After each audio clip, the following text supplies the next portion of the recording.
আজকে আমি আপনাদেরকে ঠিক এইরকম একটি ফেব্রিক তৈরি করে দেখিয়ে দেব। যারা টেক্সটাইলে এবং গার্মেন্টস সেক্টরে রয়েছেন তারা এরকম ফেব্রিক কিভাবে ফটোশপের মাধ্যমে তৈরি করবেন সেই প্রসেসটা আজকের ভিডিওতে আমি আপনাদেরকে দেখিয়ে দেবো। So let's go start.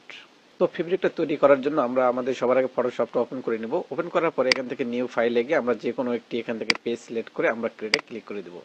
এইরকম একটি ইন্টারফেস আপনাদের সামনে চলে আসবে। এখান থেকে এই পেজটাতে আমরা একটা ফেব্রিক তৈরি করব। ফেব্রিক তৈরি করার জন্য আপনারা এখান থেকে দেখতেছেন রেগুলার যে টুলস রয়েছে, এখান থেকে আমরা যে কোনো আমাদের পরিমাণ মতো আমরা এরকম একটি লাইন মার্ক করে নিব। তো এখন এটাকে আমরা কালার পরিবর্তন করব। আপনাদের যে কালার আপনারা দিতে চাচ্ছেন সেই কালারটা আপনারা এখান থেকে দিয়ে দিবেন। ঠিক ডান সাইডে এসে দেখতেছেন এখানে কালার রয়েছে। এই কালারটাকে আমি সর্বপ্রথম একটা রেড কালার দেব।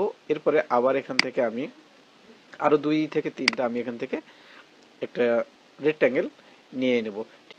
আবার এখান থেকে আমরা এটা মুভ টুল দিয়ে আমরা এটা এখান থেকে সরিয়ে নেব এবং এটাকে আবার কালারটা আমরা এখান থেকে চেঞ্জ করে আমরা অন্য একটি কালার আমরা এখান থেকে দিয়ে দেব।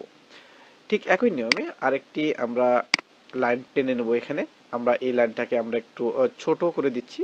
এই লাইনটাকে আমরা এখান থেকে অন্য একটা কালার ঠিক এইভাবে আমরা দিয়ে দেব।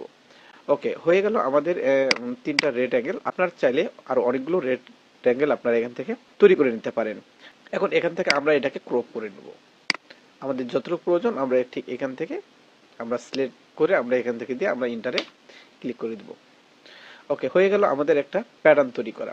এরপর এই প্যাটার্নটাকে আমরা সেভ দেব। সেভ দেওয়ার জন্য অবশ্যই আমরা এখান থেকে আমরা এডিটে চলে যাব। আশা করি দেখতেছেন ডিফাইন প্যাটার্ন নামে একটি অপশন পাবেন। এখানে আমরা একটা ক্লিক করে দেব। ক্লিক করার পরে আমরা এখান থেকে প্যাটার্ন যেহেতু 3 রয়েছে এখানে, আমি এখান থেকে প্যাটার্ন 4 দিয়ে সেভ করে দিচ্ছি। এরপরে ওখানে ক্লিক করে দেব। বাস হয়ে গেল আমাদের কিন্তু সেই প্যাটার্নটা সেভ করা। ফাইল থেকে আমরা নতুন একটি পেজ আমরা ওপেন করে নিব। কাস্টম পেজে গেলাম, এখান থেকে আবার ক্রিয়েটে দিয়ে নতুন একটা পেজ আমি ক্রিয়েট করে নিয়ে নিলাম। তো নতুন একটা পেজ আমি ক্রিয়েট করে নিলাম। এরপরে আবার আমরা যে কাজটি করব, আমরা এখান থেকে এডিটে চলে যাব। এডিট থেকে আসার পরে দেখতেছেন ফ্লিপস নামে একটি অপশন রয়েছে। এই ফ্লিপসে আমরা ক্লিক করে দেব। ক্লিক করার পরে এখানে হচ্ছে ফরেজিং কালার যেখানে রয়েছে এখান থেকে আমরা প্যাটার্নে ক্লিক করব। প্যাটার্নে ক্লিক করার পরে এরপরে কাস্টম প্যাটার্ন যেখানে রয়েছে সেখান থেকে আমরা যে প্যাটার্নটা তৈরি করলাম সেই প্যাটার্নটা আমরা এখান থেকে সিলেক্ট করে দেব।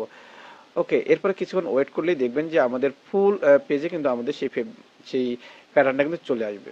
সো ভিউয়ার্স, দেখলেন এইভাবে আপনারা যে কোনো একটি টাইপের ফেব্রিক আপনারা তৈরি করতে পারবেন। ভিডিওটি যদি ভালো লেগে থাকে তাহলে অবশ্যই চ্যানেলটিতে ফলো দিয়ে রাখবেন।